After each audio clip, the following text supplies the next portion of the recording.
චාමික කරුණාරත්න කියන්නේ අප රටේ ඉන්න දක්ෂ ක්‍රිකට් ක්‍රීඩකයෙක්. පසුගිය කාලය පුරාවටම ඔහු දක්ෂතාවලින් මදක් ඈත් වී සිටි නිසා ඔහුට ජාතික කණ්ඩායමේ අවස්ථාව හිමි වුණේ නැහැ. නමුත් ලංකා ප්‍රීමියර් ලීග් තරඟාවලියේදී සැලකිය යුතු මට්ටමේ දක්ෂතා දැක්වීමට ඔහු සමත් වුණා. ඒ වගේම ක්‍රිකට් ක්‍රීඩාව හරහා ඉතාමත් ජනප්‍රිය වූ චාමික කරුණාරත්න පෞද්ගලික ජීවිතය හරහා නම් ගොඩක් විවේචන එල්ල වුණ ක්‍රීඩකයෙක් ලෙස හඳුන්වන්න පුළුවන්. සමාජ මාධ්‍ය හරහා ඔහුට එල්ලවන චෝදනා නිසා ඔහු පෞද්ගලික ජීවිතය හරහා නම් සාර්ථක පුද්ගලයෙක් වන්නේ නැහැ.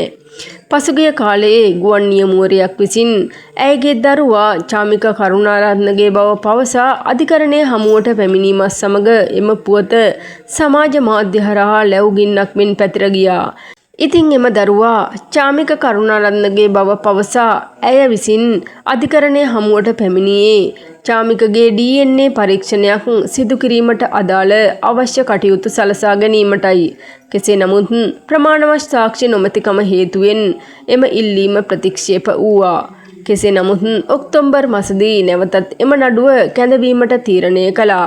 ඒ වගේම දරුවාගේ උප්පැන්න සහතිකයේ පියාගේ නම ඉදිරියේ චාමිකගේ නම සඳහන් කිරීම ගැනත් අධිකරණෙහි කතා වුණත් එම ඉල්ලීමත් අධිකරණය විසින් ප්‍රතික්ෂේප කෙරුවේ ප්‍රමාණවත් සාක්ෂි නොමැතිකම හේතුවෙන්. ඒ වගේම චාමික සමග සම්බන්ධය තිබෙන අතරතුර ඇය විසින් විදෙස් ජාතිකයෙකු සමගත් ප්‍රේම සම්බන්ධතාවක් ඇති කරගත් පුවත චාමික අධිකරණයට පවසා තිබූ නිසාවෙන් මෙම ඉල්ලීම් ප්‍රතික්ෂේප වීම ප්‍රබල හේතුවක් වූවා. කෙසේ නමුත් ලබන මාසදී කැඳවීමට නියමිත දිනේදී ඇය විසින් අධිකරණයට නැවතත් චාමිකගේ DNA පරීක්ෂණයක් ඉල්ලා සිටින බවත් සඳහන් කර තිබුණා. කෙසේ නමුත් මෙම දරුවා පිළිබඳව චාමිකගේ නිවසියන් විසින් ප්‍රකාශ කර තිබෙන්නේ දරුවා බාර ගැනීමට ඔවුන් කැමති බවයි. චාමිකට තවත් සොයුරන් තිදෙනෙක් සිටින අතර ඔවුන් විවාහ වී සිටිනවා. කෙසේ නමුත් චාමිකගේ මව විසින් දරුවා බාර ගැනීමට කැමති බව ගුවන් නියමුවරියට ප්‍රකාශ කළද ඇය කිසිදු සඳහනක් සිදු කර නැහැ.